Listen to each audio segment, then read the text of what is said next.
কলিযুগের পরে কে আসছে? না, সত্যি যুগ কেন আসছে? দাপর যুগ আসছে। তাহলে দাপর যুগের বয়স হচ্ছে 8,64,000 বছর। তা 8,64,000 বছরকে যদি ডবল করেন তাহলে 16-17 লক্ষ কিছু সামথিং আসছে। তো তার বয়স কি হচ্ছে? ত্রেতা যুগ। তাহলে আজ থেকে 17 লক্ষ বছর পূর্বে স্বয়ং ভগবান রামচন্দ্র এই পৃথিবীতে প্রকটিত ছিলেন এবং নিজের লীলা সম্পন্ন করেছিলেন। কত বছর আগে? 17 লক্ষ কিছু হাজার বছর আগে। 17 লক্ষ বছরের কথা এখন আমরা শুনছি। কেন শুনছি? ভগবান রামচন্দ্র মানব লীলায় যে দৃষ্টান্ত দিয়েছিলেন, যে কর্ম করেছিলেন, কার জন্য করেছিলেন? পৃথিবীতে এই যে ভক্ত বা এই কলিযুগের মানুষ যারা আমরা অবতীর্ণ হয়েছি, যাতে করে ভগবান রামচন্দ্রের লীলা শ্রবণ করি আমরা আমাদের মনুষ্য জীবনকে সার্থক করতে পারি, এই মনুষ্য জীবন থেকে আমরা উদ্ধার হয়ে পড়ে স্বয়ং ভগবানের ধাম যেতে পারি। সেই জন্য ভগবান রামচন্দ্র এই লীলা বা এই মানব লীলায় যেগুলা করেছিলেন সেইগুলি আমাদেরকে শিক্ষা দেওয়ার জন্য। তো সেইগুলি আমরা তার জন্য শুনছি। তো 17 লক্ষ বছর পূর্বে স্বয়ং ভগবান আজের দিনে কি দিন? চৈত্র মাসের নবমী তিথিতে ভগবান শ্রী রামচন্দ্র দুপুর বেলাতেই জন্মগ্রহণ করেছিলেন। তো ভগবান রামচন্দ্র জন্মগ্রহণ করেছিলেন কেমন ভাবে?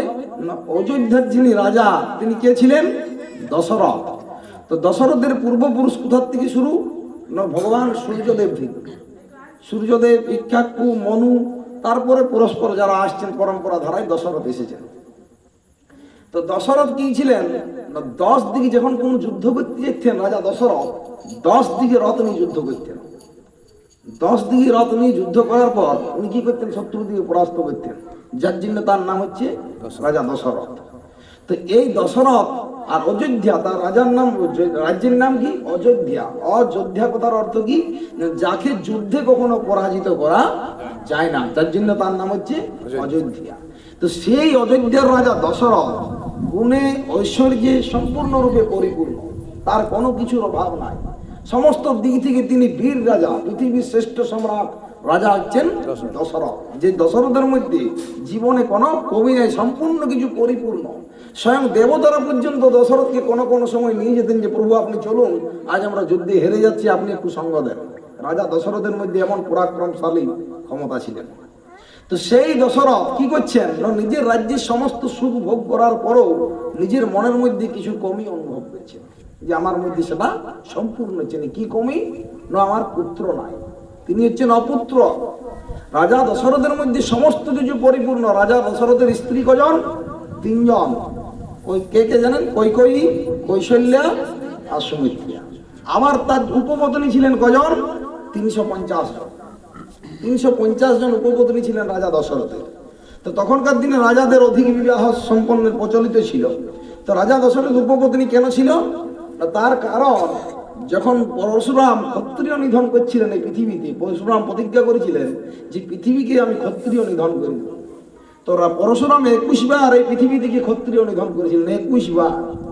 তো পরশুরামের একটা সিস্টেম ছিল, যখন ক্ষত্রিয় দিকে হত্যা করত, তো যে ব্যক্তি বিবাহে বসতেন, যখন বিবাহ করতেন তখন তাকে ছেড়ে দিতেন যে তাকে পরে হত্যা করবে।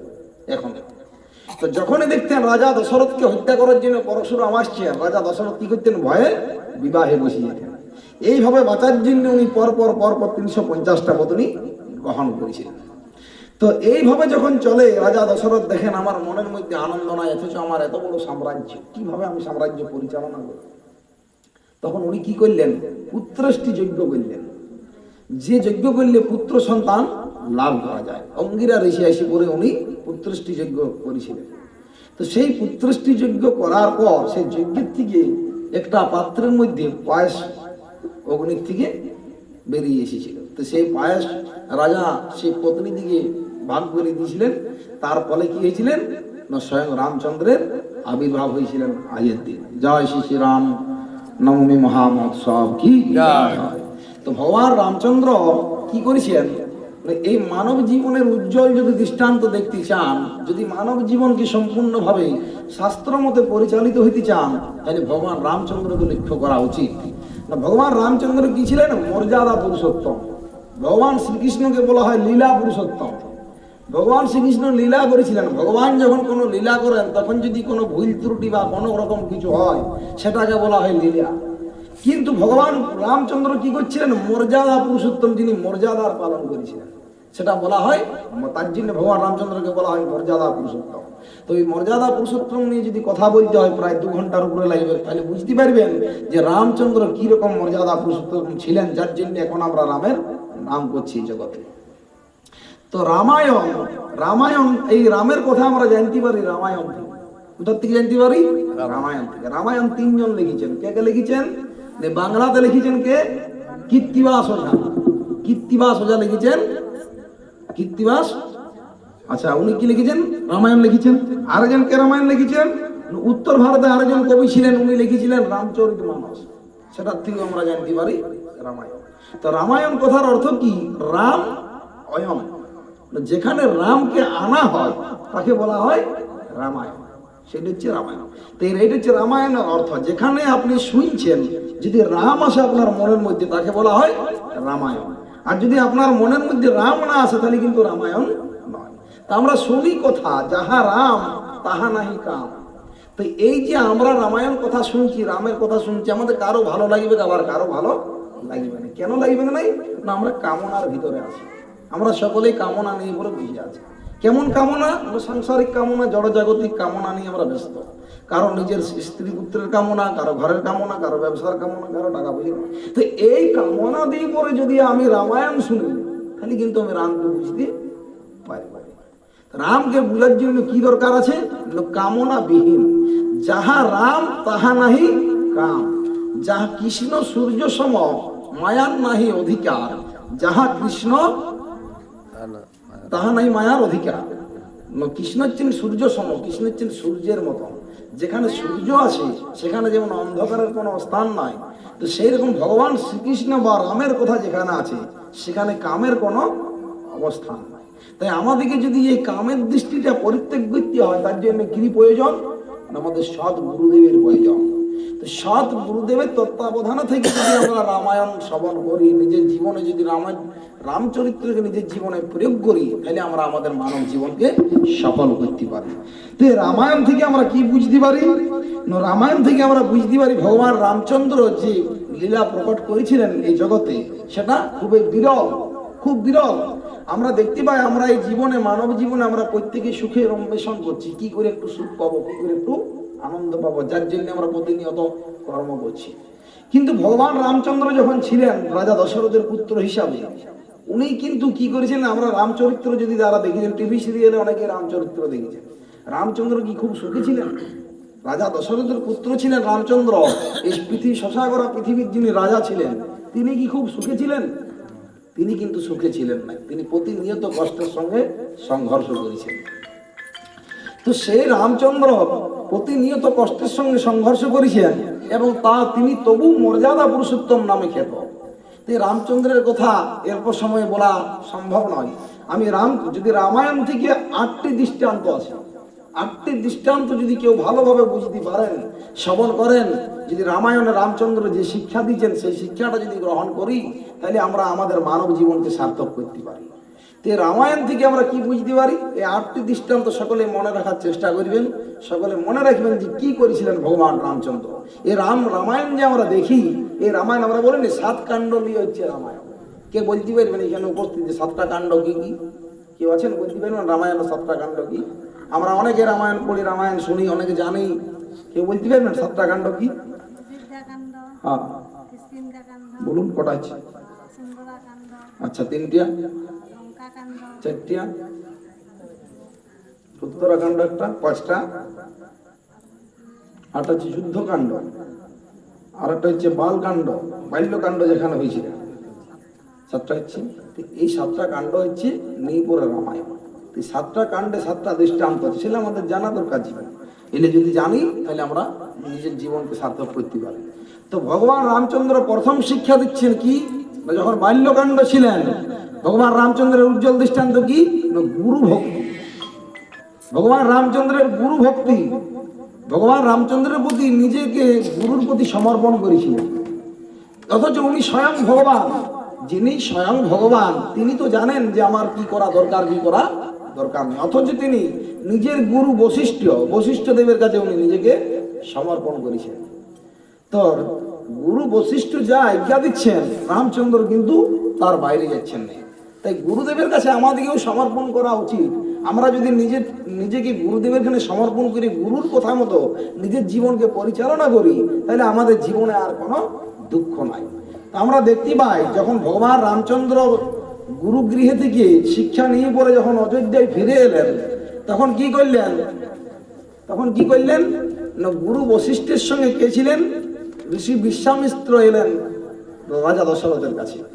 তো রাজা দশরথের কাছে ঋষি বিশ্বামিত্র রামকে চেয়ে নিয়ে পড়ে যাচ্ছেন বনে।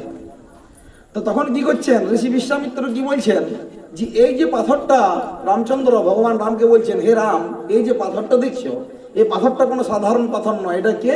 এটা অহল্যা। এই অহল্যাকে যদি তুমি তোমার চরণ রজ স্পর্শ করাও, এই অহল্যা পাথর থেকে অহল্যা মানব জীবনে নিজের শরীর পুনরায় প্রাপ্ত হবে। তো যিনি স্বয়ং রামচন্দ্র, যিনি জিনার পদধূলিতে পাথর মানবে পরিণত হইতে পারে, তিনি কি এটা জানেন না যে আমি এখনই পা দিলে পরে সেটা সঙ্গে সঙ্গে মানবে পরিণত হবে? তিনি নিশ্চয়ই জানেন, কিন্তু গুরু যতক্ষণ না আজ্ঞা দিচ্ছেন ততক্ষণ পর্যন্ত উনি এই কার্যটা সম্পন্ন করতে পারেন। আচ্ছা, গুরু আজ্ঞা দিলেন, তারপর ভগবান রামচন্দ্র সেখানে প্রয়োগ করলেন। আবার দেখা যায় যখন হরধনু ভঙ্গ হচ্ছে, সেখানে বিশাল বিশাল মেলা বসেছে রাজাদের, যে সীতাকে হরধনু ভঙ্গ করে পরে নিয়ে যেতে পারে। তো সেখানে রামচন্দ্র আছেন বসে, লক্ষ্মণ বসে আছেন, আর কে বসে আছেন? ঋষি বিশ্বামিত্র বসে আছেন। আর সেখানে অনেক রাজারা বসে আছেন। তো সে রাজারা একে একে হরধনু ভঙ্গ করতে যাচ্ছেন, সকলেই পরাস্ত হয়ে ফিরে আসছেন, কেউ পাচ্ছেন না। তো স্বয়ং রামচন্দ্র যিনি ভগবান, তিনিই তো পারেন যাই পরে নিজের ইয়া দেখাইতে, কিন্তু নিজের বীরত্ব উনি দেখাইতে চাননি। কেন চাননি? নিজে গুরুর আজ্ঞার উপর উনি নির্ভর করছেন। তো যখন দেখলেন সমস্ত রাজারা পরাভূত হলেন, গুরু আজ্ঞা দিলেন যে হে রাম, তুমি এইবারে যাও হরধনু ভঙ্গ করতে।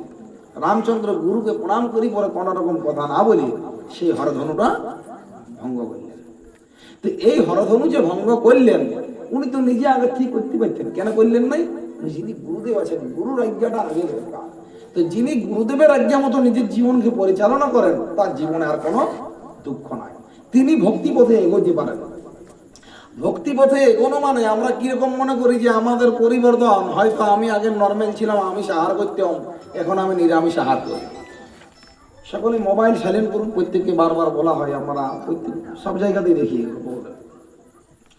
তো কি করছেন, গুরু আজ্ঞা কিরকম না, সে রামচন্দ্র নিজে করতে পারছেন, কিন্তু গুরু আজ্ঞার উপরে নির্ভর করছেন যে আমার গুরুদেব কখন আমাকে আদেশ দিবে, আমি তার উপরে নির্ভর করছি। তো আমরাও যদি সেই গুরুদেবের জন্য নিজের জীবনকে পরিচালনা করি, গুরুদেবের কথা মতো, আমরাও এগোইতে পারি। তা আমরা পরিবর্তন মানে আমরা দেহের পরিবর্তন করার চেষ্টা করি। কিরকম না, আমি আমিষ আহার করতাম, আমি নিরামিষ আহার করছি। আমার গলা খালি ছিল, আমি কণ্ঠী ধারণ করেছি।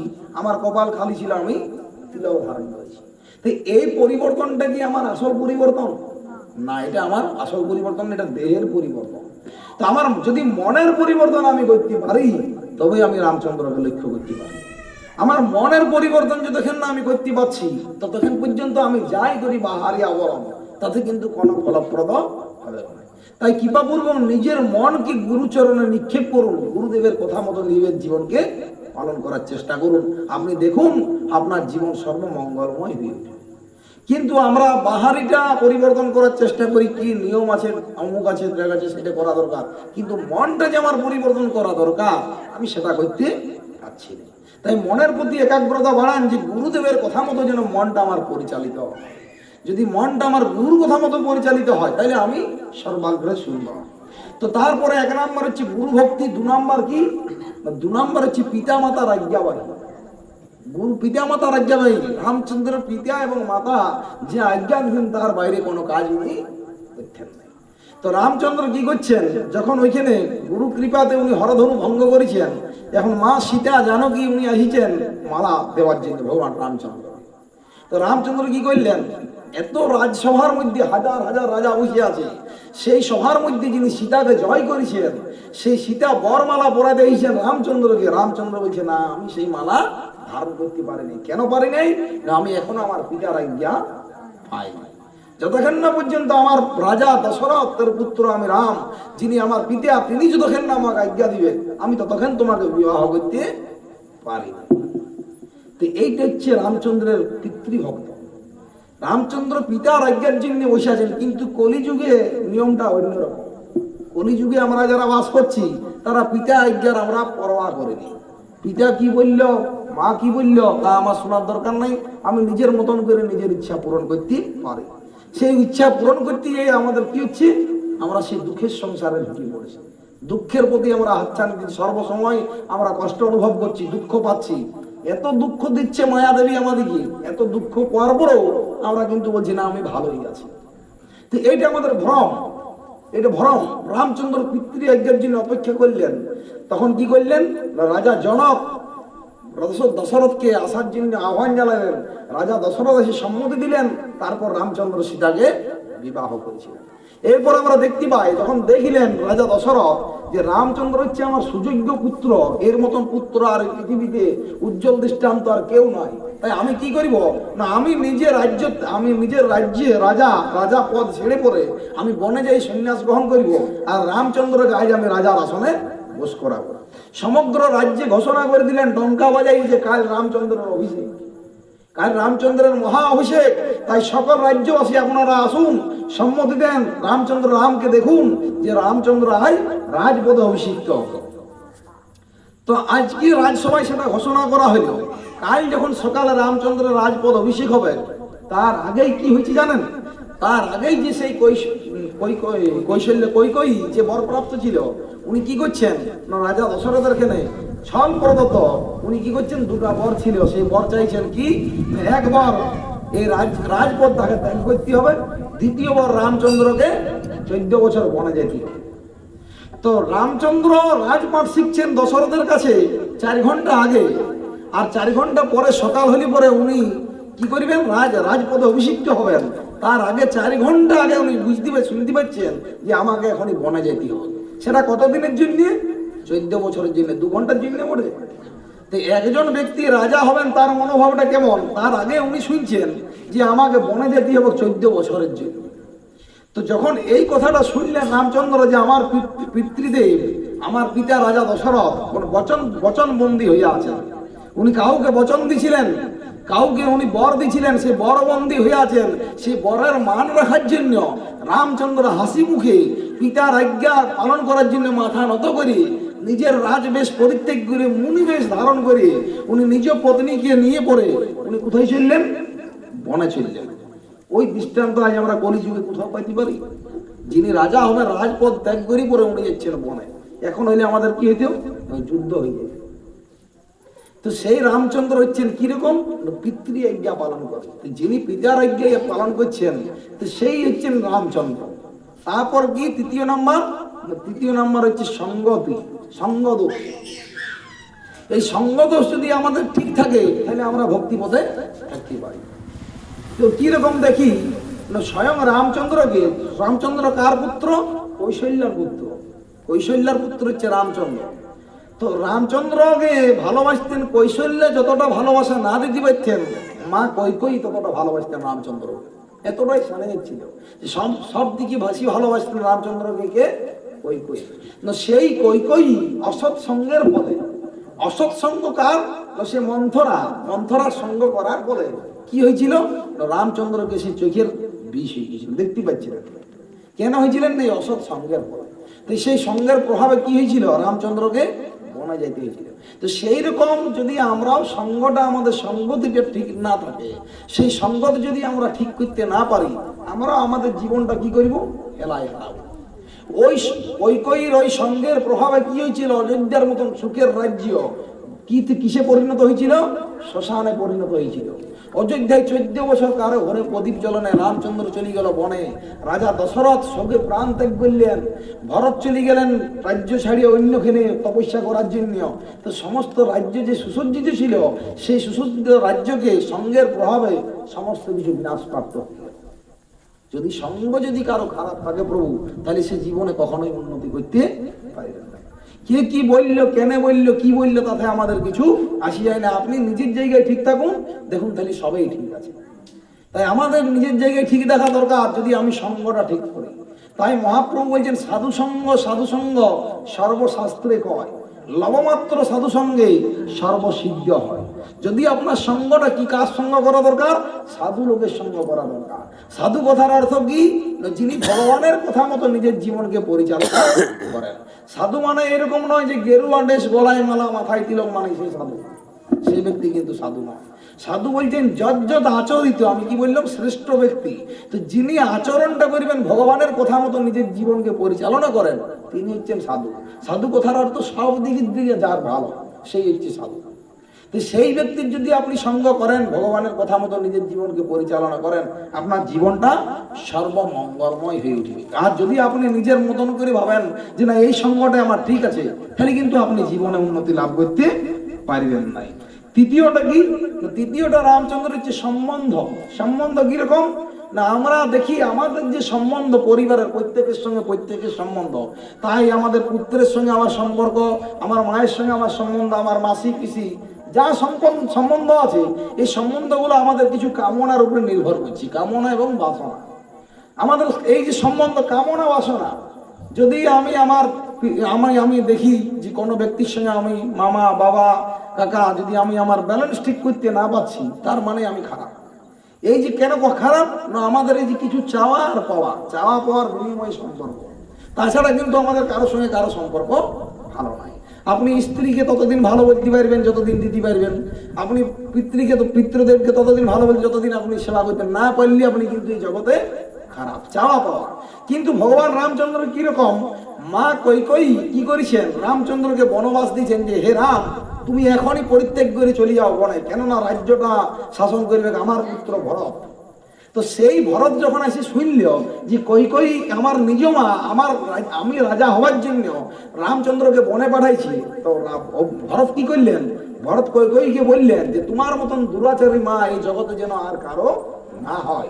যিনি আমার ভগবান তুল্য দাদা, তাকে তুমি বনে পাঠাইছো, তো এইখানে দাঁড়ায় আগে আমি প্রতিজ্ঞা করছি 14 বছর আমি তোমার মুখ দেব, আর তোমাকে আমি এই জীবনে আমার জীবন থাকতে আমি তোমাকে মা বলে ডাকিব। তো ভরত সেই দিন থেকে কৈকেয়ী কিন্তু মা বলে, আর 14 বছর ওই কৈকেয়ীর মুখ আর উনি দর্শন করেন। কেন করে নাই? রামচন্দ্রের প্রতি ভরতের যে ভালোবাসা, সেটা কিরকম, চাওয়া পাওয়া নয়, সেটা চাওয়া পাওয়ার জন্য নয়, নিষ্কাম ভালোবাসা, ভাইয়ে ভাইয়ে। কিন্তু এখন যদি হয় এই ভাইয়ে ভাই এই ভালোবাসাটা আমাদের মধ্যে কিঞ্চিত মাত্র আছে না, কেন সেটা ছিল ক্রেতা যুগ, আর এখন আছি আমরা কলিযুগ। কলিযুগে যেখানে আপনি দোষযুক্ত কাজ করবেন সেইখানে আপনার বাহবা হবে, সেইখানে আপনি ভালো থাকবেন, যেখানে আপনি খারাপ কাজ করবেন সেইখানে ভালো থাকবেন, আর যেখানে আপনি ভালো কিছু করার চেষ্টা করবেন সেখানে কিন্তু আপনি খারাপ হয়ে যাবেন। কিন্তু সেটাকে আপনি যদি লক্ষ্য করে ভাবেন যে ওইভাবে জীবনটা পরিচালনা করব, তার মানে আপনি দ্রুত নরকের পথে এগিয়ে যাচ্ছেন। তাই নরকগামী যদি আমরা হইতে না চাই, তাহলে আমাদের ঊর্ধ্বগামী যদি আমরা হইতে চাই, তাহলে ভগবানের কথা মতো নিজের জীবনকে পরিচালনা করা দরকার। তাহলে আমি 3-4টা কি বললাম, কি কি? প্রথম হচ্ছে গুরু ভক্তি, দ্বিতীয় হচ্ছে মাতৃপিতৃ ভক্তি, তৃতীয় কি বললাম, সম্বন্ধ, আর চতুর্থ কি, আরটা বললাম সঙ্গতি, সঙ্গদোষ যদি হয়, আর 5টা কি, 5 নম্বর সমান ব্যবহার। রামচন্দ্র যখন বনের থেকে ফিরে এলেন, মা কৈকেয়ী গিয়ে ভরত দেখতে পাচ্ছেন না নিজের মা, যখন রামচন্দ্রকে বনের মধ্যে ফিরে দিয়ে গেলেন, 3 মাই গেছিলেন ফিরাইতে, কৈকেয়ী, কৌশল্যা, সুমিত্রা সকলে গেছিলেন। তো যিনি রামচন্দ্রকে বনে পাঠাইছেন তিনি লজ্জিত যে আমার কারণে অযোধ্যা শ্মশান হয়ে গেল, আমার কারণে এই রামচন্দ্র রাজবেশ ছেড়ে পরে বনে আছেন, আমি কি করে মুখ দেখাবো।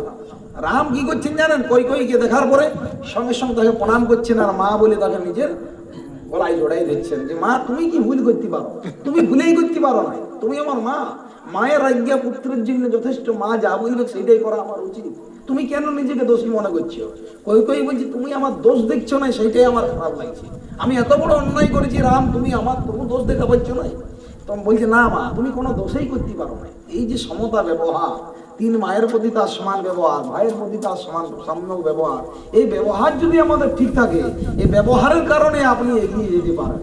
কিন্তু আমরা আমাদের ব্যবহারটা কিরকম করি, যেখানে কিছু চাওয়া পাওয়াটা আমাদের পূর্ণ হয় সেখানে ব্যবহারটা অন্যরকম, আর যেখানে আমাদের চাওয়া পাওয়াটা ঠিক মতো থাকে নাই সেখানে আমাদের ব্যবহারটা অন্যরকম। আমরা দুর্যোধনের প্রকৃতি, দুর্যোধন যেমন 1 ইঞ্চি জায়গার জন্য কুরুক্ষেত্র করে দিয়েছিল, তো সেই রকম কলিযুগও আমরা বাস করছি, আমরাও কারোর সঙ্গে ব্যবহারটা সমতা রাখার চেষ্টা করছি না। আমরাও চাইছি যে আমার এই উদর পূর্তির জন্য, আমি আমার স্ত্রী পুত্রকে ভালো রাখার জন্য আমাকে যা করতে হয়, তাতে যদি আমার নরকে জন্মান্তর থাকতে হয় আমি তাও করতে, খারাপ কাজ করতে রাজি আছি।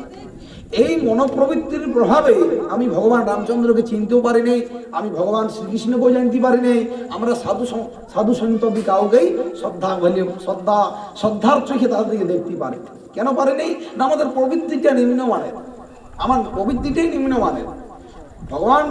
ভগবান দুর্যোধনকে বোঝাবার চেষ্টা করেছিল যে হে দুর্যোধন, এত বড় কুরুক্ষেত্র যুদ্ধ হওয়ার থেকে, এত লোক নিহত হওয়ার থেকে কি করা দরকার? না তুমি পাণ্ডব দিকে 5 ভাইকে 5টা গ্রাম দিয়ে দাও, সমস্ত পৃথিবীতে তুমি রাজ্য পরিচালনা করো, বেশি কিছু দরকার নেই। তো দুর্যোধনের মনোবৃত্তিটা এতই নিচ ছিল, বলছে ছুঁচের অগ্রে যতটা মৃত্তিকা ওঠে ততটা আমি দিতে কিন্তু বিনা যুদ্ধে দিতে প্রস্তুত নাই। তার ফলে কি হয়েছিল? তার পুরো সাম্রাজ্যটা তার প্রভাবে ধ্বংস হয়ে গেছিল, তার বংশ বিনাশ প্রাপ্ত হয়ে গেছিল, সকলে নরকগামী হয়েছিলেন, সকলে ভগবান শ্রীকৃষ্ণ দাঁড়িয়ে তাদেরকে হত্যা করিয়েছিলেন। তদ্রূপ আচরণ যদি আমরা এই জগতে করি যে আমার কামনা পূরণের জন্য আমি ভাই চিনব নয়, আমি বাবা চিনব নয়, আমি মা চিনব নয়, আমি গুরুজন চিনব নয়, আমি নিজের ইচ্ছা মতো কর্ম করব, তার মানে আপনি যে জায়গায় দাঁড়িয়েছেন, পায়ের থেকে আপনার যে মাটিটা ভগবান দাঁড়াবার জন্য যে ক্ষমতাটা আপনাকে দিয়েছি সেটা আপনি হারাই ফেলছেন। আপনি অবশ্যই নরকগামী হবেন, আপনি অবশ্যই আপনার বংশের বিনাশ ডেকে আনছেন। আমি আমার বংশের বিনাশের কারণ আমি নিজে। তো এইটা যদি আমরা লক্ষ্য করি তাহলে আমার ব্যবহারে আসতে হবে। তাহলে সেই ব্যবহারটা আমরা ঠিক করতে পারবো কিভাবে? যদি সাধু সঙ্গ করি, যদি ভগবানের কথায় রুচি জন্মায়, যদি গুরুদেবের কথা মতো নিজের জীবনকে পরিচালনা করতে পারি। রামচন্দ্রের মধ্যে এইসব সদ্গুণ বিরাজমান ছিলেন। তারপর কি আছে? তারপরে যে ক্ষমা গুণ। রামচন্দ্রের প্রতি কত লোক কত বড় অন্যায় করেছে, উনি ক্ষমা করার জন্য কিন্তু প্রস্তুত। কি রকম ক্ষমা করার জন্য প্রস্তুত? না ভগবান রামচন্দ্রের পত্নী মা সীতা জানকীকে রাবণ হরণ করে নিয়ে চলে গেছেন। রাবণ কি করেছেন? হরণ করে নিয়ে চলে গেছেন। তথাপি বিভীষণ রাবণের ভাই, রাবণের ভাই হচ্ছে বিভীষণ। বিভীষণ আসছে রামচন্দ্রের কাছে। রামচন্দ্র কি করছেন? আসি পরে রামচন্দ্রকে প্রণাম করছেন। সঙ্গে সঙ্গে হনুমান তাকে বলে গদা দিয়ে হত্যা করব। লক্ষণ বলে এক বাণেই আমি বিভীষণকে এখনই হত্যা করতে পারি। কিন্তু ভগবান রামচন্দ্র বলছেন না, যিনি আমার চরণে আশ্রয় গ্রহণ করেছি তাকে হত্যা করার ক্ষমতায় ত্রিভুবনে আর কারো নাই, যিনি আমার চরণ আশ্রয় গ্রহণ করেছি। হে বিভীষণ, তুমি আমার চরণ আশ্রয় গ্রহণ করেছ, তোমার প্রাণ রক্ষা করার ক্ষমতা আমি আছি, তোমার কেউ কোনো হত্যা করতে পারে না। তো ভগবান রামচন্দ্র কিরকম ক্ষমা গুণ? উনি আমার চরণ আশ্রয় গ্রহণ করেছি, উনি আমার নিজ ভাই। তো যখন বিভীষণ ভগবান রামচন্দ্রের কাছে প্রণাম জানালেন এবং ক্ষমা ভিক্ষা চাইলেন যে হে আমার দাদা তো এত বড় অপরাধী, এইরকম করেছে, তো কৃপাপূর্বক হে রামচন্দ্র ভগবান আপনি আমাকে ক্ষমা করুন। ভগবান রামচন্দ্র কি বলছে? হে বিভীষণ, যেহেতু তুমি আমার শরণাগত, আজ আমি এইখানে সকলের সামনে কথা দিচ্ছি যে তুমি পরবর্তী ক্ষেত্রে লঙ্কার রাজা হবে, কালই তোমার রাজ্য অভিষেক হবে, তোমাকে এখনই আমি লঙ্কার রাজা হিসাবে ঘোষণা করলাম। তো তখন আরো যারা সবাই ছিলেন তারা কি বলছেন জানেন? বলছি আপনি বিভীষণকে, এখনো রাবণ বধ হয় নাই, তার আগে বিভীষণকে ঘোষণা করলেন লঙ্কার রাজা হবে। আজ যদি রাবণ আসি বলে আপনার এখানে ক্ষমা চায়, মা জানকীকে আপনার কাছে নিয়ে আসে আর বলে যে আমি আপনার সীতাকে ফিরিয়ে দিচ্ছি মা জানকীকে, কি বা বলবো, আপনি আপনার চরণে আমাকে স্থান দেন, আপনি ক্ষমা করবেন? তো কি বলছেন ভগবান রামচন্দ্র? কি বলছেন? যে যদি রাবণ আমার এখানে এসে ক্ষমা চায়, আমার জন্য তারও দুয়ার খোলা আছে, আমি তাকে হৃদয়ে আলিঙ্গন দেবো। রাবণকে আমি হৃদয়ে আলিঙ্গন দেবো। বিভীষণকে তো আমি দিছি লঙ্কা, আর যদি রাবণ আমার এখানে ক্ষমা চায়, ওই রাবণকে আমি আমার অযোধ্যা দিয়ে দিব। এই হচ্ছে ভগবান রামচন্দ্র, যিনি রাবণের যিনি পত্নী হরণ করেছেন, তাকেও কিন্তু উনি ক্ষমা করার জন্য তৎপর আছেন।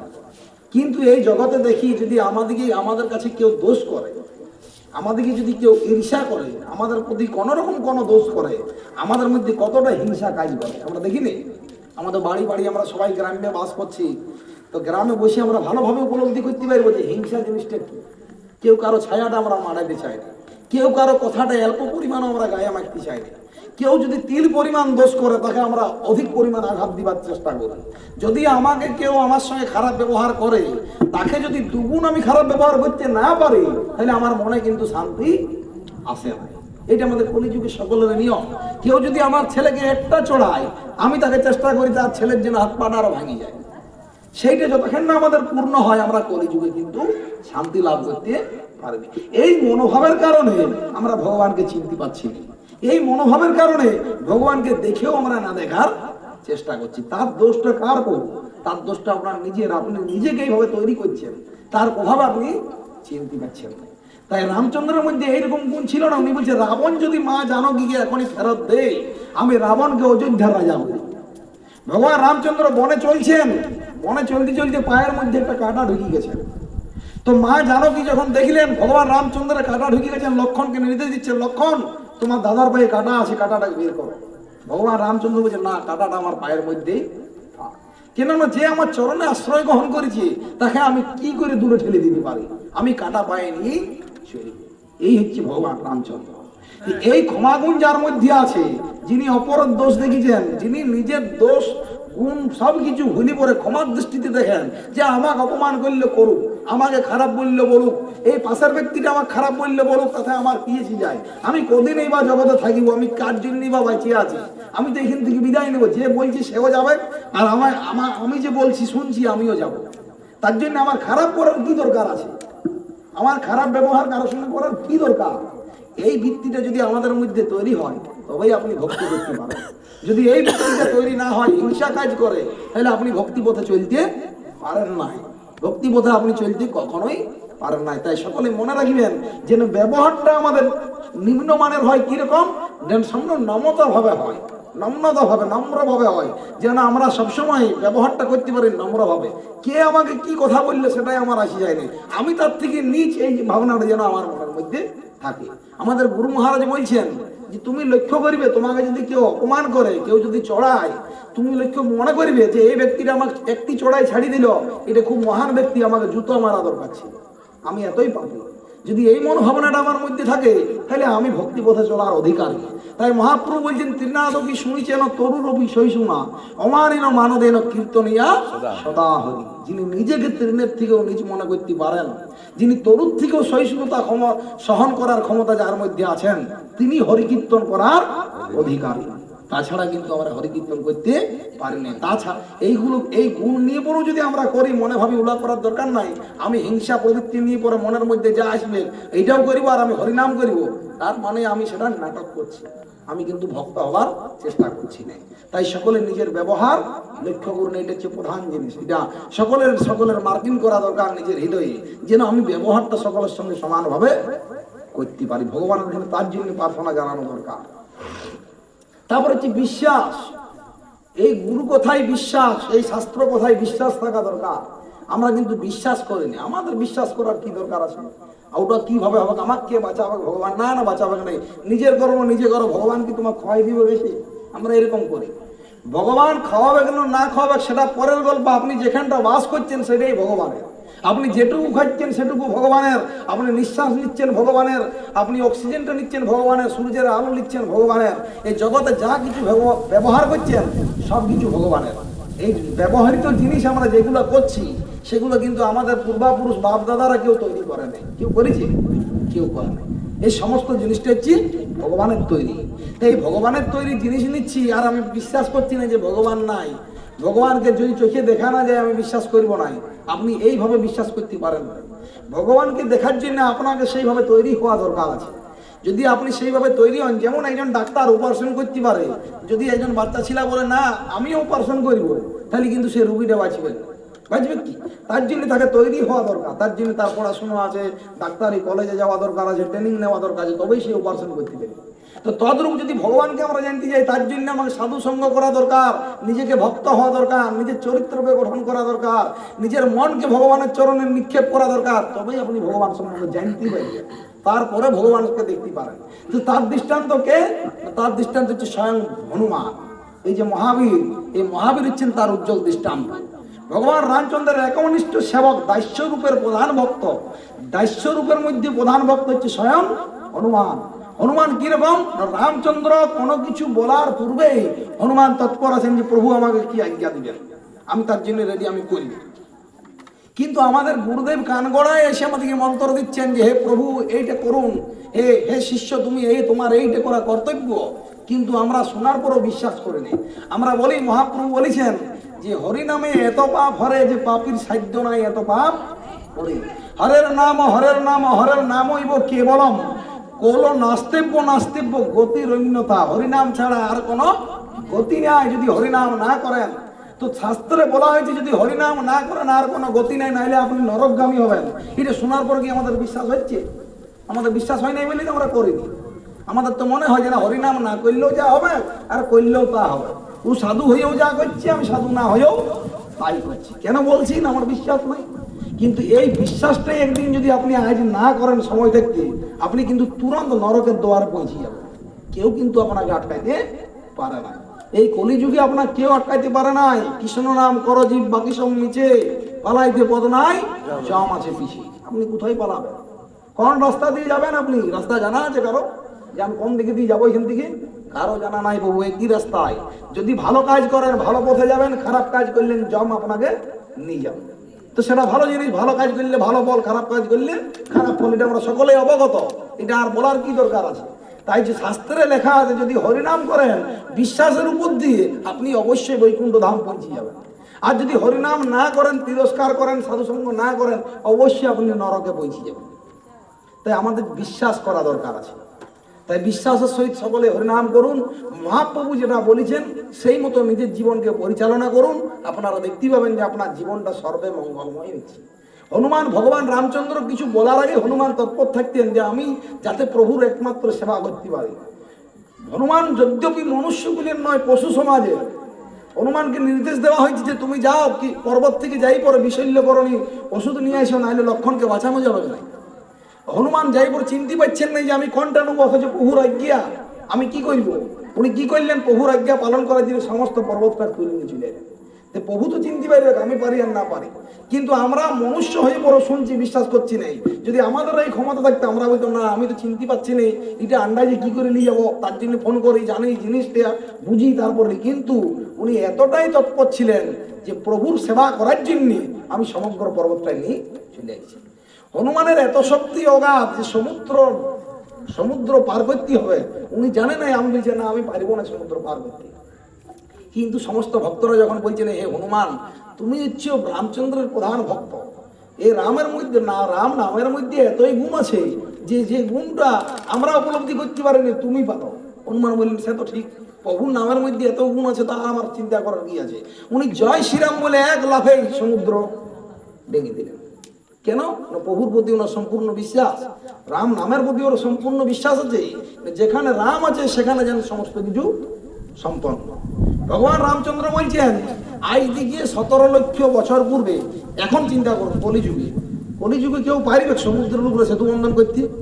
এখন তো অনেক কিছু উন্নত, ক্রেন আছে, ইঞ্জিনিয়ার আছে, প্লেন আছে, সমস্ত কিছু ম্যাটেরিয়াল আছে, পারবে একটা সমুদ্রের উপরে ব্রিজ তৈরি করতে? কোনো দেখেছেন কোথাও একটা ব্রিজ আছে সমুদ্রের মধ্যে? কেউ পারবে না। ভগবান রামচন্দ্র 14 বছর বনের মধ্যে 12 বছর ছিলেন কোথায় জানেন? চিত্রকূট পর্বতে। চিত্রকূট পর্বতে ছিল। চিত্রকূট পর্বত থেকে উনি চলে আসেন দণ্ডকারণ্যে, তখন হয় 13 বছর। দণ্ডকারণ্যে মা সীতাকে রাবণ হরণ করে নিয়ে যায়, তার 1 বছর টাইম। 14 বছরে ওনার ঘুরে আসতে হবে অযোধ্যায় কথা দিয়ে এসেছিলেন ভরতকে যে আমি 14 বছর যবেই পূর্ণ হবে সেই দিনের দিন আমি চলে আসবো অযোধ্যাতে। ভরত বলেছিল দাদা যদি 14 বছরের একদিনও লেট হয় আমি নিজেকে অগ্নি সমাধি দিব, আমি নিজে অগ্নিতে প্রবেশ করব। তো রামচন্দ্র কথা দিয়েছিল ভাই তোমার কোনো চিন্তা নাই, যবেই 14 বছর পূর্ণ হবে সেই দিনে আমি আসি হাজির হবো।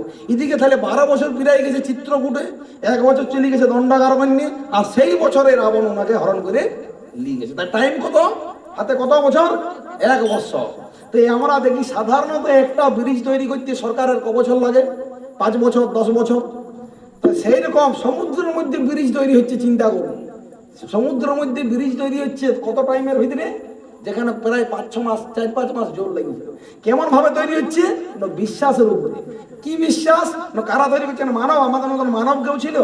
কেউ ছিল না, সব পশু পাখিরা ছিলেন। তো কি করছেন বানর? তারা কি করছেন? ভগবান রামচন্দ্র উনি স্বয়ং ভগবান, উনি পাচ্ছেন নাকি এক বান দিয়ে পরে সমুদ্রটাকে শুকাই দিতে? উনি পাইতেন নাকি এক বান দিয়ে একটা ব্রিজ তৈরি করতেন? না, মানব জীবনের উজ্জ্বল দৃষ্টান্ত দেখাচ্ছেন যে কর্মের থেকে কারো পরিত্রাণ নাই, কর্ম করি পরে এই জগৎ থেকে মুক্তি লাভ করা যায়। তো কর্ম কিভাবে করছেন না, বলছেন আজ সমুদ্রে যে ব্রিজ তৈরি হবে সেই ব্রিজটা কিভাবে তৈরি করা যায় না, সমস্ত বানররা এসে পুরো সভা জমাইলেন। ভগবান রামচন্দ্র বললেন আপনারা আমার নাম লেখুন আর পাথরটার জলের মধ্যে দেন, দেখুন পাথরটা ভাসবে। তো পাথরটা যদি জলে ভাসে, সমুদ্রের মধ্যে স্রোত আছে, পাথরটা কি বই নিয়ে চলে যাবে নাই? জানো তো তাহলে কেন যায় নাই? এই যে বিশ্বাস বানরদের মধ্যে, এই বিশ্বাস শক্তির প্রভাবে এই ব্রিজটা কাজ করছে। কিরকম কাজ করছে? সকলেই পাথর ফেলছেন, রামচন্দ্র জয় শ্রীরাম বলছেন, আর একটা পাথর ফেলছেন। তাতে কি করলেন? ব্রিজ তৈরি করে দিলেন, সমুদ্র বন্ধন করে দিলেন। তো এই রাম সেতু যখন বন্ধন হইল, একটা কাঠবিড়ালি তিনিও কিন্তু ওই গায়ে জলে স্নান করছেন আর বালিটা গায়ে মাখাচ্ছেন আর ওই যাই পরে ঝাড়িছেন। হনুমান এত বড় একটা পাথর নিয়ে যাচ্ছেন মাথায় করে, ওই কাঠবিড়ালি যাই পরে বলছেন এটা তোমার কি কাজ, তুমি আর কতটুকু করতে পারো, তুমি কি কাজ করছো? আমরা এত বড় বড় পাথর দিচ্ছি, তাতে সমুদ্র এখনো বন্ধন করতে পারি না, আর গোটা কত বালি এনে পড়ো তুমি সমুদ্র বন্ধার কাজ করছো। তো রামচন্দ্র যখন এই দৃষ্টান্তটা দেখলেন, ওই কাঠবিড়ালির কোলে তুলে নিলেন আর হনুমানকে বললেন, হে হনুমান, এই জগতে যার যতটুকু সমর্থ তার ততটুকু করাই উচিত। যার যতটুকু সমর্থ তার ততটুকু করা উচিত। সে যদি ততটুকু কাজ কর্ম করতে পারে, সে অবশ্যই এখান থেকে ঊর্ধ্বগতি লাভ করে ভগবানের কাছে যেতে পারে। তো ভগবান রামচন্দ্র সেই কাঠবিড়ালিকে কি করলেন? গায়ে হাত দিলেন আর বললেন, তুমি হচ্ছ শ্রেষ্ঠ কর্মী, যে আমার কর্মে সহায়তা করছে। তাকে আশীর্বাদ দিলেন। তো এইটা হচ্ছে আমাদেরও ক্ষমতা আছে, আমরা পারি করতে হরিনাম ভজন করতে, আমরা পারি 4টা নিয়ম পালন করতে। আমরা নিয়ম না পালন করলেও এই জপমালাতে প্রত্যেক ব্যক্তি, মায়েরা বাবারা যারা শুনছি, আমরা পারি একবার হরিনাম জপ করতে। কিন্তু এটা করার জন্য আমরা কি করি? নিজের মধ্যে কত কুণ্ঠা তৈরি করি। আমি অমুক গুরু শিষ্য, আমি অমুক কর্ম করি, আমি অমুক ভাবে নিয়ম মালা জপ করি, আমার অমুক নিয়ম তমুক নিয়ম। আপনি শাস্ত্র পড়ে দেখুন কি নিয়ম, কি করে জানুন, কিন্তু আমরা তবু করার চেষ্টা করছি না। কেন করছি না? আমি নিজের মতন করে ভালোবাসতে চাই, নিজের মতন বাঁচিয়ে থাকতে চাই। নিজের মতন আপনি বাঁচতে পারেন, কিন্তু যমরাজ এসে পরে আপনাকে নিজের মতন থাকতে দিবে না। যে আপনি ছেলের বিয়ে দিয়ে পরে যাবেন, তারপরে আপনি থাকুন এখন কতদিন দিবে থাকতে, এখান থেকে ঘাড় ধাক্কা দিয়ে চলে যাবে। আপনি আমিষ আহার করতে ভালোবাসেন, আরো 2টো ছাগল খাই, তারপরে যাবো আপনাকে দিবে, এখান থেকে তুলে নিয়ে চলে যাবে।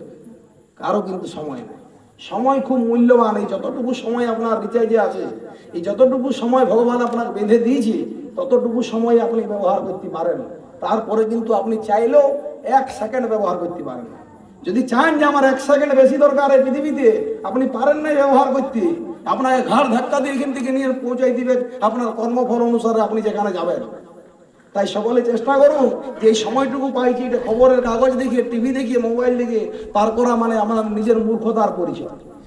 মূর্খতার পরিচয়। আপনি জানুন ভগবান রামচন্দ্রকে, আপনি জানুন ভগবান শ্রীকৃষ্ণকে, আপনি জানুন ভগবান চৈতন্য মহাপ্রভুকে। আপনি সমস্ত ভগবানের লীলা অনুসরণ করুন। শ্রীমদ ভাগবতে 700 শ্লোক আছে। শ্রীমদ ভাগবতে কত শ্লোক আছে? 700। ভাগবতমে আছে 18,000 শ্লোক। এই রামায়ণ আছে 1 কোটি শ্লোক। 1 কোটি শ্লোক আছে। আপনারা জানেন কেউ? আমরা সে সম্বন্ধে কেউ অবগত নই। অথচ আমরা অনেক পূজা করি, পাশা করি, অথচ আমার মধ্যে কোনো জ্ঞান নাই। যতক্ষণ না পর্যন্ত আপনার নিজের মধ্যে জ্ঞানটা প্রয়োগ করছেন, আপনি কি দেখে বুঝবেন যেটা সোনা না রূপা? আপনি যতক্ষণ না জহরই তৈরি হচ্ছেন, আপনি কি করে বুঝবেন এটা সোনা ভেজাল আছে না রূপা দিয়ে আছে না তামা আছে না রাং বটে? কি করে বুঝবো? তার জন্য জ্ঞান চক্ষু দরকার। জ্ঞান কোথায় পাবেন? না শাস্ত্রে বলছে অজ্ঞান তুমি রামধস্য জ্ঞানাঞ্জন সলা হয়া। এই জ্ঞান কোথায় পাবো? না যদি আমি আমার অজ্ঞানকে আর এই জ্ঞান চক্ষু উন্মিলন করতে চাই, না সেই গুরুদেবের সন্ধান করা দরকার। সেই সৎ গুরুদেবের তত্ত্বাবধানে থাকি গুরুদেবের কথা মতো নিজের জীবনকে পরিচালনা করা দরকার। তবেই আপনি সেই জ্ঞানের প্রভাবে আপনি হরিনাম জপ করতে পারেন, ভগবানকে দেখতে পারেন। আর সাধু সঙ্গ করুন। সাধু সঙ্গের প্রভাবে আপনার এই যে চিত্তরূপী দর্পণ, এই দর্পণটা যে ধুলা জমি গেছে, আমার কথাগুলো শুনতে ভালো লাগছে না? কেন লাগছে না? আমার এই যে চিত্তরূপী দর্পণ, এই আয়নাতে আমি আমার মুখটা দেখা পাচ্ছি না, ধুলা পড়ে আছে। তো সাধুর কথা যদি বারবার শুনেন, তাহলে আপনার এই দর্পণটা আস্তে আস্তে পরিষ্কার হবে। আর পরিষ্কার হওয়ার ফলে আপনি আপনার উজ্জ্বল চিত্রটা দেখতে পাবেন যে আমার প্রকৃত পরিচয়টা কি, আমি কে, আমি কোথায় আছি, আমি কোথায় কতদিন বাদে এখান থেকে যাব, কোথায় যাব, কার জন্য আমি কর্ম করছি, কি কর্মই বা করছি। সেই সম্বন্ধে আমাদের কারো জানা নাই, কিন্তু আমরা করে যাচ্ছি। একটা সিস্টেম কর্ম করতে হয়, আমার বাবা করেছে আমি করছি, তার ছেলে করবে। কোথায় যে কে গেল, কিভাবে গেল, কেন গেল, সেটা আমাদের জানার প্রয়োজন আমরা মনে করিনি। তাই সংসার থেকে পরেও যে এখান থেকে ভগবানের কাছে যাওয়া যায়, সংসার থেকেও যে ভক্তি করা যায়, তার দৃষ্টান্ত দিচ্ছেন স্বয়ং মহাপ্রভু, স্বয়ং রামচন্দ্র। ইনারা জীবনে কি কম কষ্ট করেছেন? রামচন্দ্র রাজার পুত্র হয়ে 14 বছর বনবাস করেছেন, আবার যদি বন থেকে ফিরে এলে যুদ্ধ করে পরে মা সীতাকে পরিত্যাগ করেছেন, এলে কি কষ্ট নয়? ভগবান শ্রী চৈতন্য মহাপ্রভু নিজের যুবতী স্ত্রী 14 বছর বয়স, মা ওনার সচী দেবী বৃদ্ধ বয়স, তাহাদিকে পরিত্যাগ করে উনি হরিনাম প্রচার করছেন। কি জন্য করছেন? কিসের আনন্দ করছেন? যাতে জীব, কলিযুগের জীব যাতে উদ্ধার হইতে পারে, এই কলিযুগের জীব যাতে উদ্ধার হয়ে ভগবান এখানে পৌঁছিতে পারে, তার জন্য তারা এই ত্যাগ স্বীকার করেছেন। যদি আপনার জীবনে আপনি ত্যাগ স্বীকার না করেন, তাহলে আপনি ভক্তি করতে পারেন না। কোথাও কীর্তন হবে, যে একটু বসে হাতে তালি দিলাম, বা কত সুন্দর কীর্তন হচ্ছে, কীর্তনের জায়গায় আপনি আপনার জায়গায় কি হবে? আপনার কিচ্ছু হবে না আপনার, যতক্ষণ না আপনি নিজে না করবেন। বা অমুক কীর্তন বড় সুন্দর গাইলেও, অমুক পদবলি গাইলেও, আপনি কি বুঝলেন শুনে বলে? আপনি নিজের জীবনে কতটুকু গ্রহণ করেছেন যে আপনার কিছু কাজে লাগবে? আপনারা কিছু গ্রহণ করছেন না, আপনার কোনো কাজে লাগবে। তার জন্য চেষ্টা করুন যে নিজের মনটা যেন ভগবানের চরণে নিক্ষেপ করতে পারে, নিজেকে যেন আমি পরিবর্তন করতে। যবে আপনি নিজেকে পরিবর্তন করতে পারবেন, সেই দিনে আপনার ভক্তির মিটারটা চালু হবে, নচেত কিন্তু আপনার সম্ভব নয়। তো ভগবান রামচন্দ্রের মধ্যে এই গুণগুলো ছিল, বিশ্বাস। আর অষ্টম কি? অহংকার। এই অহংকার কেমন বলা হচ্ছে? অহংকার কি আমরা দেখতে পাই যে যখন রামায়ণে রাবণ আর রামচন্দ্রকে যদি দু জায়গায় দাঁড় করানো হয়, আপনি ধরিলেন রামচন্দ্র হচ্ছে সাধারণ মানুষ আর রাবণ হচ্ছেন সাধারণ মানুষ, তো দুজনের মধ্যে যদি তুলনা করেন, রামের থেকে রাবণের গুণ কোটি গুণ বেশি। ক্ষমতায় বলুন, ঐশ্বর্যে বলুন, বুদ্ধিতে বলুন, জ্ঞানে বলুন, সমস্ত দিক থেকে রাবণ সমস্ত কিছু দিকে এগোয়, সব দিক থেকে এগোয়েছে রাবণ। রাবণের কোনো কিছুতে কমি নাই। রাবণের এমন শক্তি ছিল, রাবণ যখন ঘুম থেকে উঠতে আর গা ঝাড়া দিত, তখন পৃথিবীটা টলটল করতে। রাবণের ভক্তিতে কৈলাস পর্বত টলটল করত, যে কৈলাসকে রাবণ হাতে করে উঠায় নিয়েছিলেন। আমরা দেখি আমাদের যে গ্রহদোষ, শনি রবি অমুক, রাবণ সমস্ত দিকে ধরে ঘরে নিয়ে চলে এসেছিল। রাবণের মধ্যে এতটা ক্ষমতা ছিল। শনিদেবকে নিজের পায়ের তলে রাখতেন, শনির দৃষ্টিতে তো খারাপ হয়। রাবণ উল্টা করে পরে শনিদেবকে পায়ের তলে রাখতেন। রাবণের মধ্যে এতটাই প্রতাপ ক্ষমতা ছিল। শনিদেবকে নিজের পায়ের সিংহাসনে বসতেন, পায়ে ওর মাথাটায় পা দিব। এইটি ছিল রাবণের ক্যাপাসিটি। রাবণ এত বড় ক্ষমতাশালী ছিলেন। তো সেই রাবণের লঙ্কাটাকে স্বর্ণ লঙ্কা কেন বলা হয় না? সমস্ত ঐশ্বর্য দিয়ে লঙ্কা পরিপূর্ণ ছিল। তো সেই লঙ্কার পতন কিভাবে হইল? একমাত্র কারণ, সেটা কি? অহংকার। এই অহংকারের কারণে রাবণের পতনের বিনাশ। তো এই অহংকার আমাদের সকলের মধ্যে আছে, এই অহংভাব। অহং মানে কিরকম না? আমি হচ্ছি কর্তা, আমি হচ্ছি মালিক, আমার থেকে সমস্ত কিছু প্রচলিত। আমি যেমন নিজে বিশ্বাস করি, কি বিশ্বাস করি না? আমি আমার ঘরের মালিক, আমি আছি বলে আমার স্ত্রী পুত্র ঠিক মতো পরিচালিত হচ্ছে, আমি আছি বলে আমার সংসারটা পরিচালনা হচ্ছে, আমি আছি বলে আমাদের গ্রামের এই কাজটা হচ্ছে, আমি করলাম বলে আমাদের গ্রামের এই অমুক পূজাটা হইল, আমি ছিলাম বলে এই হরিবোলটা হইল। এই যে আমি অহংভাব, এই অহংভাবের কারণে আমি আমার পতন ডেকে আনছি। আমার যতটুকু আছে সেটুকু আমি ক্ষয় করছি। আর এই অহংভাবের প্রভাবে আমি কি ভাবছি?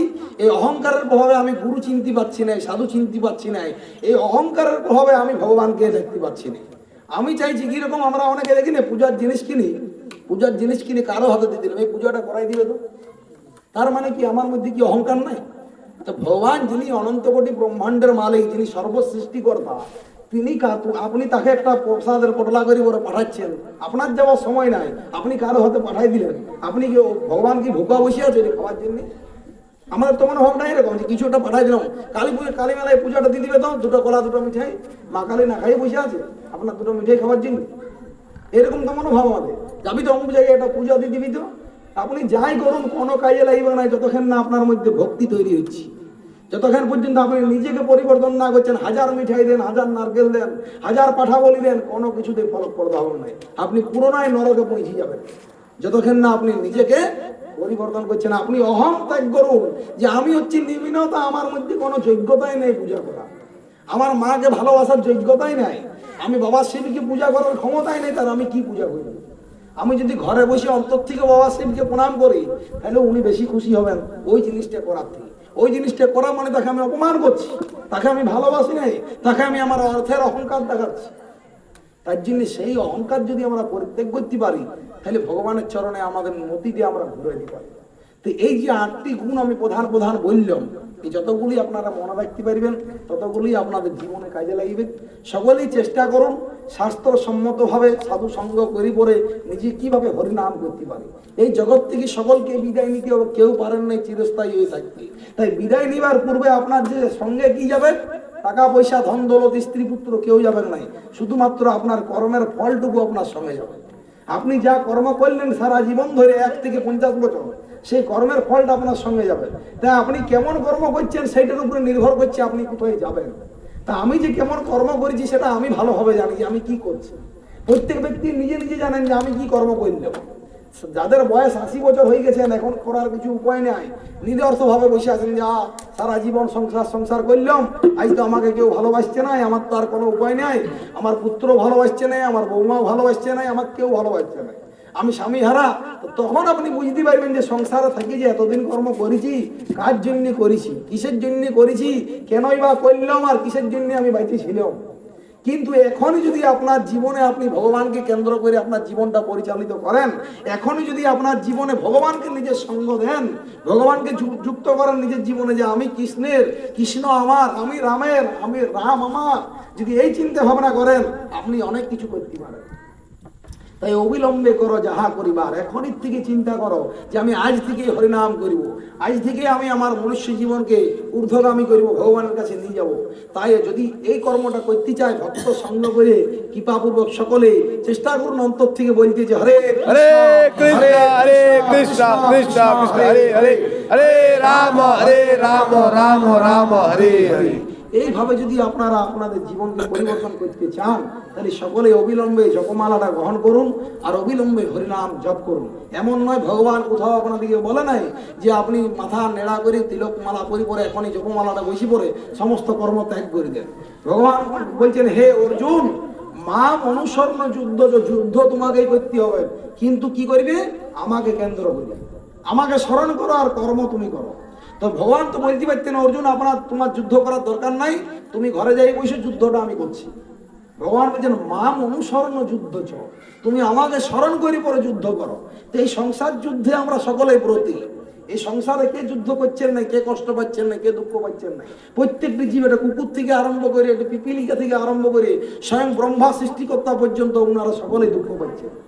তো এই যে দুঃখ পাচ্ছি বা আমরা কর্ম করছি, প্রত্যেকেই কর্ম ছাড়া এই জগতে কোনো নিস্তার নাই। তো এই কর্মটার কেন্দ্র আমরা ভগবানকে করতে পারি যে হে প্রভু, আমার কর্মফল খারাপ বলে এই জগতে আমি পতিত হয়েছি। তো এই কর্মফল খারাপ বলে পতিত হয়েছি, আমি যেন আপনি এইটুকু কৃপা করুন যেন আপনাকে কেন্দ্র করে আমি প্রতিটা কর্ম করতে পারি, আপনার নাম করে যেন প্রতিটা কর্ম করতে পারি, তাহলে আপনার কর্মফল থেকে মুক্ত হইতে পারেন। আর যবে আপনি কর্মফল থেকে মুক্ত হবেন সেই দিনেই আপনি এখান থেকে মুক্তি লাভ করে বৈকুণ্ঠে যাবেন। তো সকলেই চেষ্টা করুন যেন প্রত্যেকটা কর্মের পেছনে ভগবান শ্রীকৃষ্ণকে আমি ডাকতে পারি। আপনি খাবার খান ভগবানকে ডাকুন, আপনি পথ চলুন ভগবানকে ডাকুন, আপনি ব্যবসা করুন, দোকান করুন, গাড়ি চালান, কথা বলুন, ভগবানকে ডাকুন, আপনি শয়ন করিবেন ভগবানকে ডাকুন, ঘুম থেকে উঠবেন ভগবানকে ডাকুন, ফোনে কথা বলবেন ভগবানকে ডাকুন, অপরের সঙ্গে অন্য কিছু আলোচনা না করে ভগবানের বিষয়ে আলোচনা করুন। দেখুন আপনার জীবনটা সার্বিক মঙ্গলময় হয়ে উঠবে। কৃপাপূর্বক সকলেই এই অমূল্য কথাগুলি মনে রাখুন আর নিজের জীবনে প্রয়োগ করার চেষ্টা করুন। তো এই কম সময়ের ভিতরে আমি যতটুকু পারলাম বলার চেষ্টা করলাম। আপনারা এখন কতটা নিতে পারিছেন সব ভগবানের উপর নির্ভর করছে। সকলে চেষ্টা করুন এই কথাগুলি নিজের জীবনে পালন করার। তো এই যে প্রভু রামনবমী উপলক্ষে অনুষ্ঠানের আয়োজন করেছেন, তো প্রভুর পক্ষ থেকে আমরা সকলকে আন্তরিক অভিনন্দন শুভেচ্ছা জানাই এবং আপনারা যারা এই কথা শ্রবণ করলেন তাদের সকলের মঙ্গলের উদ্দেশ্যে এবং প্রভুর সার্বিক পরিবারের সকলের মঙ্গলের উদ্দেশ্যে আমরা অন্তর থেকে ভগবান রামচন্দ্রের চরণে এবার সকলেই হরে কৃষ্ণ মহামন্ত্রটা পুষ্পাঞ্জলি দিব। হৃদয় থেকে সকলেই দু বাহু তুলে আমার সঙ্গে বলুন হরে হরে কৃষ্ণ হরে কৃষ্ণ কৃষ্ণ কৃষ্ণ হরে হরে, হরে রাম রাম রাম হরে হরে। হরে কৃষ্ণ। সকলের চরণে আমার জানাই ভুলণ্ঠিত দণ্ডবত প্রণাম। যদি কোনো ভুল ত্রুটি আপনাদের মাঝে পরিলক্ষিত হয়, আপনারা সকলেই নিজ ছেলে মনে করে আমায় ক্ষমা করবেন। এখন সকলেই চেষ্টা করুন যাতে করে আমরা হরিনাম করতে পারি।